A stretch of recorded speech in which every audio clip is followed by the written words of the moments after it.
大家好，内娱大事天天有，去年只是特别多。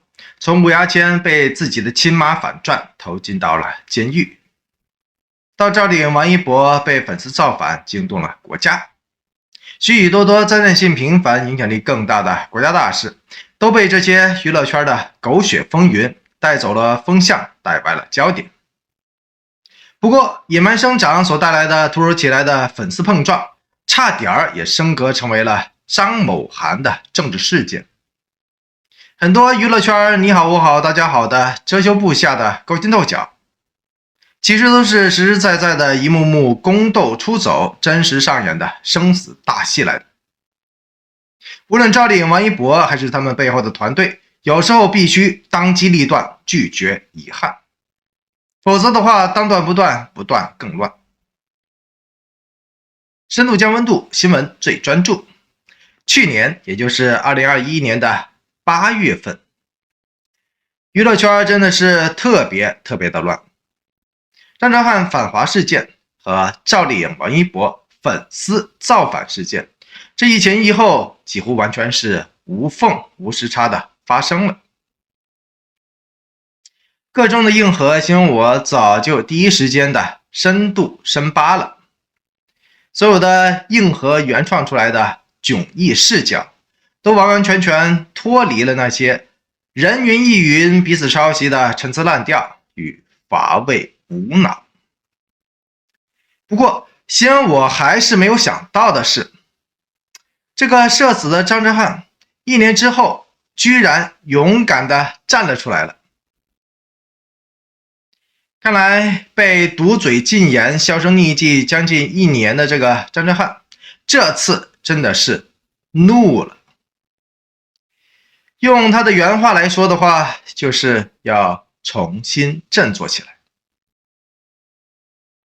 说白了，他的这次挺身而出，的确算是恰如其分的掐着伟大、光荣、正确的时间点了，为娱乐圈的清流们，包括赵丽颖、王一博，提了个非常宝贵的醒了。2022年的5月4号，也就是中国5·4青年节的凌晨，继晒出了自己的手写体书信，切割了与龚某的同事关系之后，意犹未尽的这个张哲瀚再次发布了长达6分钟的独白视频出来，更加具体的指控了某人卖腐、造谣、营销、抹黑等等的下三滥的操作，还说这个龚某算是彻底颠覆了自己的三观了。他说1年前，张哲瀚、龚俊联袂出演的耽改元年剧《山河令》一夕大火，两人爆红。跟着呢，两人同时被疯狂的粉丝们奉为了浪浪丁 CP。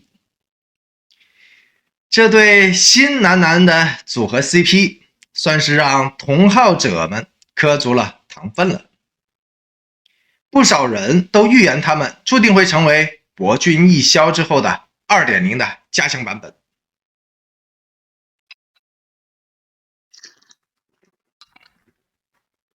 在新闻我永恒与别不懂的眼中，虽然这么一个说法完完全是不讲政治、不经大脑的说法来的，却同时之间有着很多鬼影重重的强科暗战、蹭流历史和同款的操作，在这两个人的背后一路的副歌当中，慢慢的重现当中。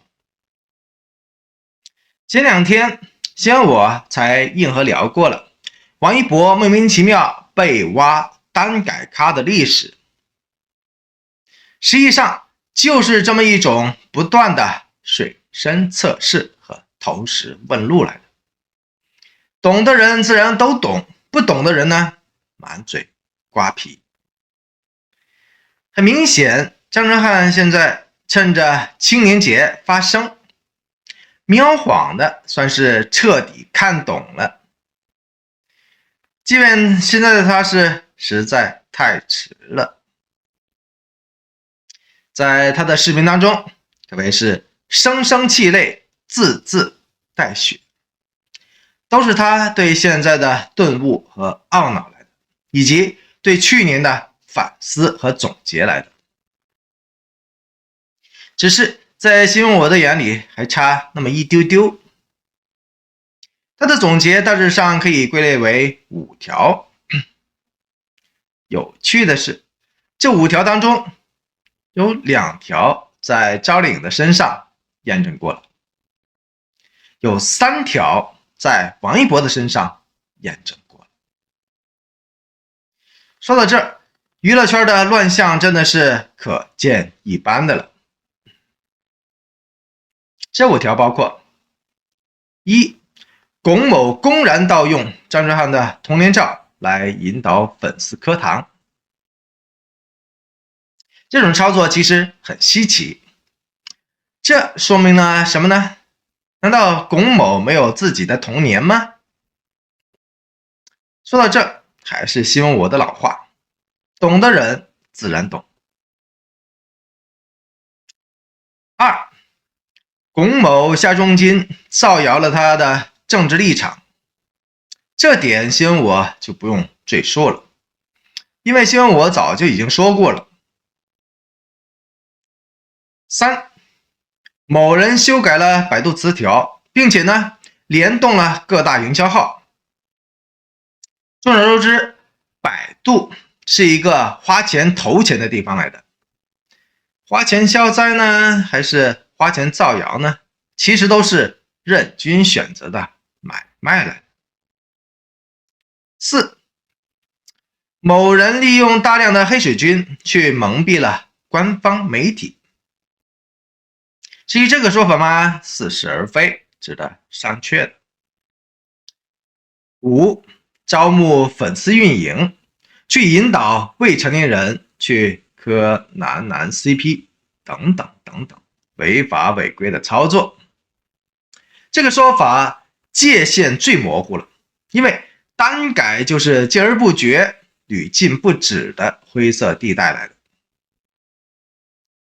王一博好几次身陷风眼与险境，就是托这些热衷炒作、敲骨吸髓的男 CP 粉的福了。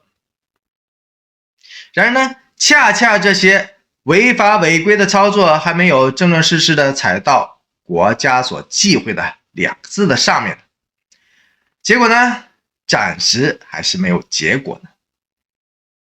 所以在新闻我永恒与别不同的眼中，张哲瀚的这5条基本上只是就事论事，并没有举一反三，也并没有3省吾身。说到这，您想到了赵丽颖的与别不同的聪明劲儿了没有呢？在这个极其讲究政治觉悟的娱乐圈，3省吾身真的是在娱乐圈打拼求存、力求化险为夷的每日的必修课来的。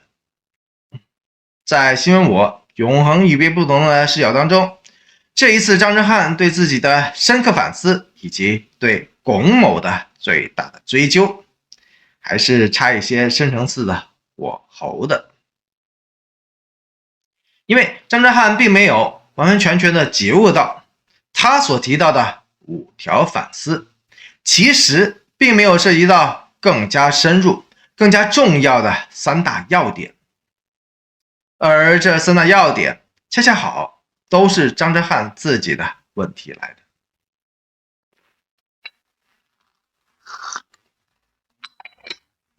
那就是第一，他虽然表示说自己没有主动去磕男 CP， 但是呢，明晃晃的爆火之后，他以及他的团队当时并没有采取任何行动去划清界限，去防微杜渐。或许他当时也觉得更多的磕糖也就意味着更多的红利，这对于任何人来说都是很难取舍的。说到这，你还记得新闻我曾经硬核聊过的博君一笑的当事人，也就是王一博的态度吗？第二，当对家修改词条，联动营销，并且开始狂带风向的时候，您猜这个张哲瀚的反应到底是什么呢？他居然用善良的理解和好友的目光去包容了。至于说他是不是真的是神经大条呢？真的，外人是无从得知的。可以肯定的是，他和他的团队做事了整一件事情呢发酵了，也压根儿就没有想到过整件事情的发展和速度其实已经是远远超出了自己所能够承受和掌控的范围了。当然了，他的善良被一样实实在在的东西给实实在在的骗了。而这样的一个东西，新闻我也曾经硬核深扒过的了，也算是国家机密来的。至于说张哲瀚提到的黑水军蒙蔽官方的说法，在新闻我的眼里，这个说法说的是比较扯的了。因为官方被水军牵着鼻子走的那种概率基本上是为零的。因为每次当事情一旦迅速发酵，一旦彻底炸开，直到无法收拾的时候，就连神仙也无解的了。当社会主义铁拳严重关注并且横扫过来的时候，黑水军们蒙不蒙蔽都不起任何作用的了。也就是说，在炸弹引爆之前去掐灭引信才是最大的补救方式，而不是去选择在爆炸中或者爆炸后去抱怨去叹息。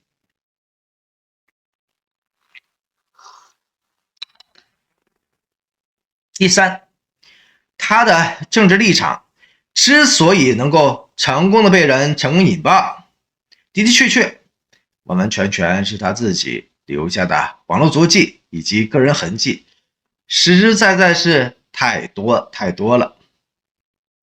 就像刚刚好新我之前深扒深聊过的张娜拉事件，完完全全是一模一样的。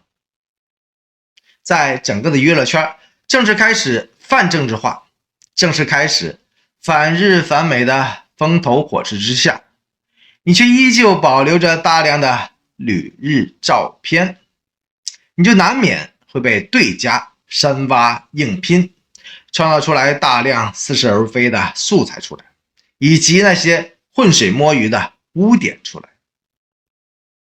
即便你其实压根儿就没有任何那个意思在里面，跟张娜拉一样，说过的话压根儿就是指鹿为鹿而已。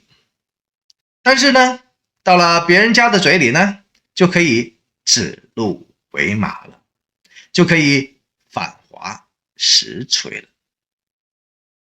这种政治觉悟一点都没有的话，只能说张哲瀚的团队也算是酒囊饭袋来的。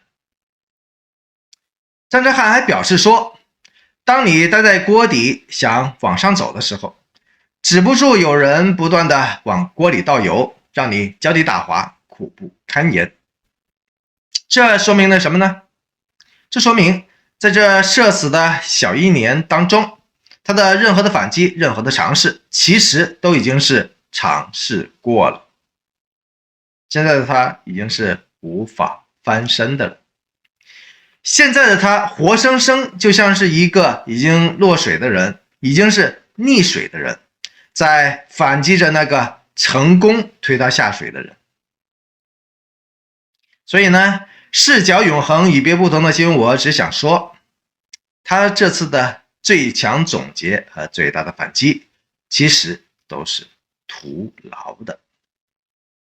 因为他已经过了防人之心不可无的最佳时间点了，他已经无法撼动到动摇到那个害人之心已经有的对家的防护和更多的防备了。于是乎，这个悲催的张之汉只能够最后喊话那些非常执着的男 CP 粉们了。他说，那些不愿意醒来的人，只能说我们的缘分就已经结束了。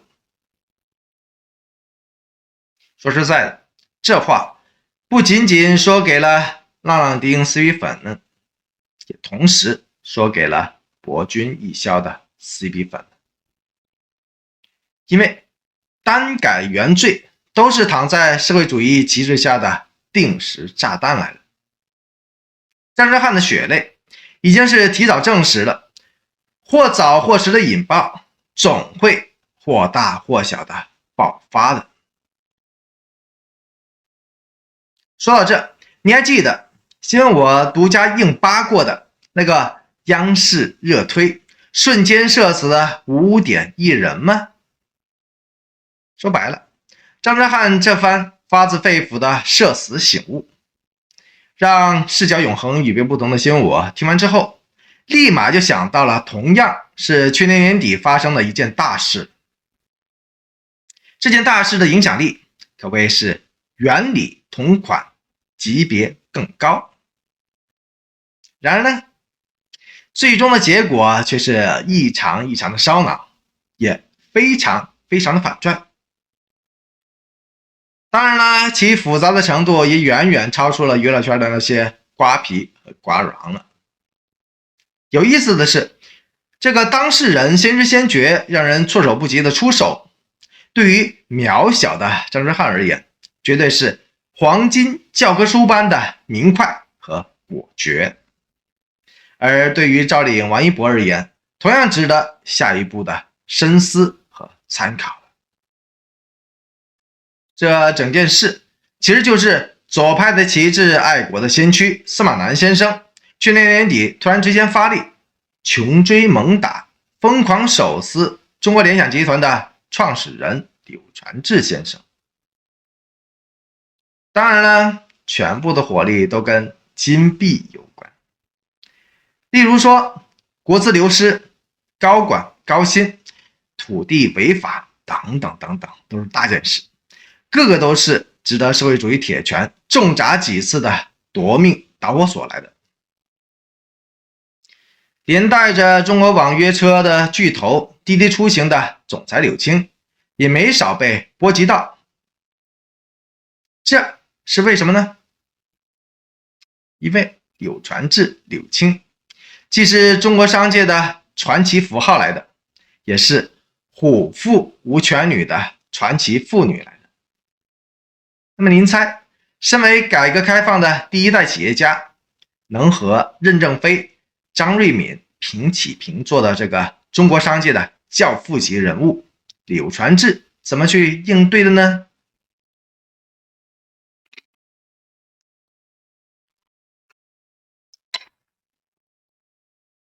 他的应对堪称模范了。2022年的5·11期间，柳传志和他的女儿一道清空了微博了。当然呢，实际上还真不是真正意义的清空微博，而是设置了半年可见而已。这种操作是啥意思呢？意思太过的明显了，那就是我拒绝挖坟，我拒绝挖坟，我拒绝挖坟，重要的事情要说3遍。反过来的，你还记得张之汉去年被深度挖坟的始末硬核吗？如果您感兴趣的话，不妨自行的回顾一下新闻我独家原创与别不同的相关的视频。有时候大智慧其实就是小动作来的，有时候最好的防守就是进攻，而另外的时候呢，最好的进攻就是防守。把网络留言全关闭，让挖坟大军全扑空。商业教父真的算是简单一招，完美制敌的了。当然呢，1年之后去回顾整个张哲瀚反华事件，这个悲催的张哲瀚以及他背后的那个团队，还是太过的后知后觉了，甚至于说太过的畏知畏觉了。说实在的，龚俊的俊美的长相的的确确属于人畜无害的那一种，因此呢，个性张扬大大咧咧的张哲瀚以及他身边的人，彻彻底底的放松了自己的警惕性。但凡熟悉本频道的人应该都记得，新我最近也是不断的铁口苦口婆心的反复强调过了，没有攻击性的长相，原本非常非常的加分，非常非常的有利，也非常非常的讨喜。然而呢，有些人虽然长得人畜无害，却不等于这些人的内心就真的是人畜无害了。